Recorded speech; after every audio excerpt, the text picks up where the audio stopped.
Salam, hər vaxtınız xeyir olsun, əziz məni izləyənlər. Kanalıma və mətbəximə xoş gəlmisiniz. Bugün asan və tez başa gələn kurabiyə bişirmək qərarına gəldim və sizinlə də bölüşmək istədim. Bunun üçün kanalıma abunə olub bəyənin ki, həm bir-birindən fərqli reseptlərdən xəbərdar olasınız, həm də mənə dəstək olasınız. Bismillah deyib keçirəm kurabiyəni hazırlamağa. Əvvəlcə qaba 2 yumurta və 200 qram şəkər tozu əlavə edib qarışdırıram.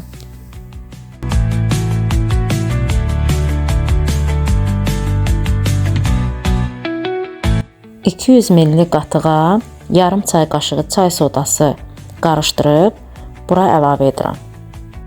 Çay sodasını qatığa ona görə qatıram ki, bişdikdən sonra şirniyyatdan soda tamı və qoxusu gəlməsin.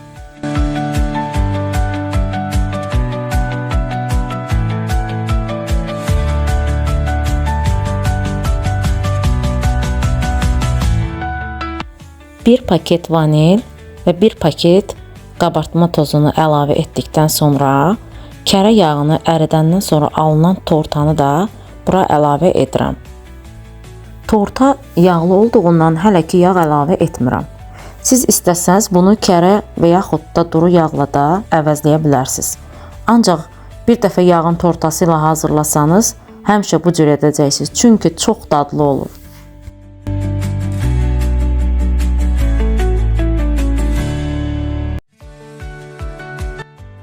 Yağın tortası biraz həll olana qədər qarışdırıram.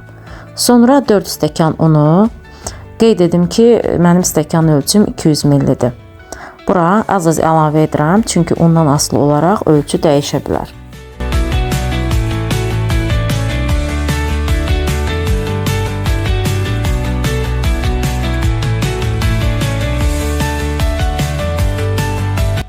Və başlayıram xəmiri yoğurmağa. Yoğurduqca onu az-az əlavə edirəm.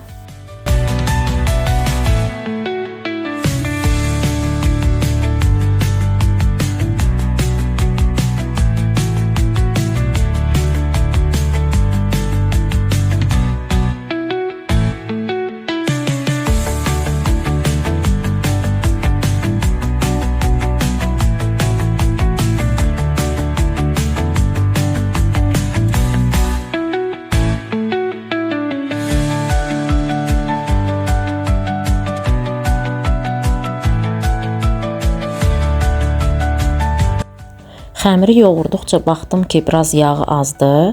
Bir xörək qaşığı ərinmiş kərə yağı da əlavə etdim və xəmiri toparladım.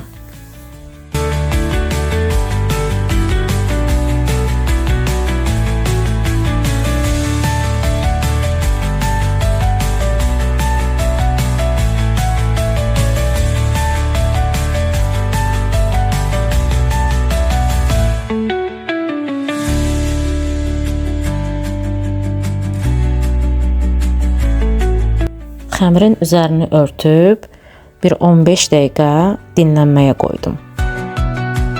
4 stəkan undan bu qədər məndə artıq qaldı. Soba listlərini yağlayıram.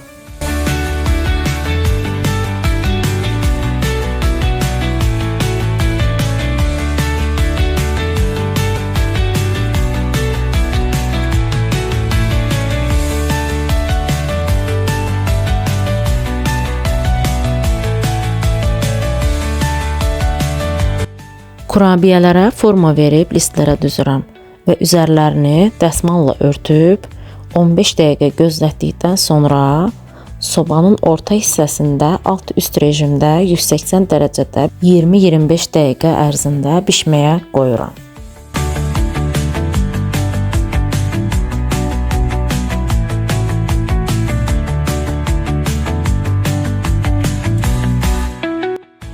Bu ölçülərə uyğun olaraq məndə 2 list kurabiyə alındı.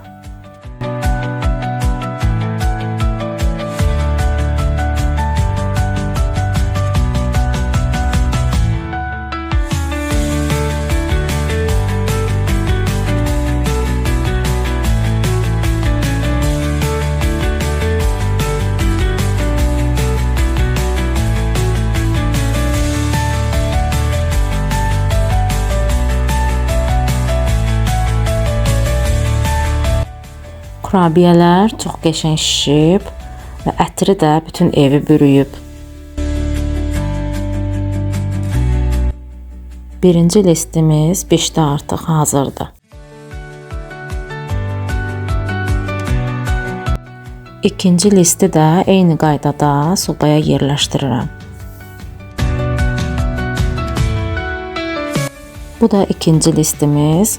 O da artıq bişdi, hazırdır. İnanın ki, çox dadlıdır və içi də yumuşaqdır. Siz də bişirib nuş edin və göz haqqınızı halal edin. Sağ olun, sağlıqla qalın.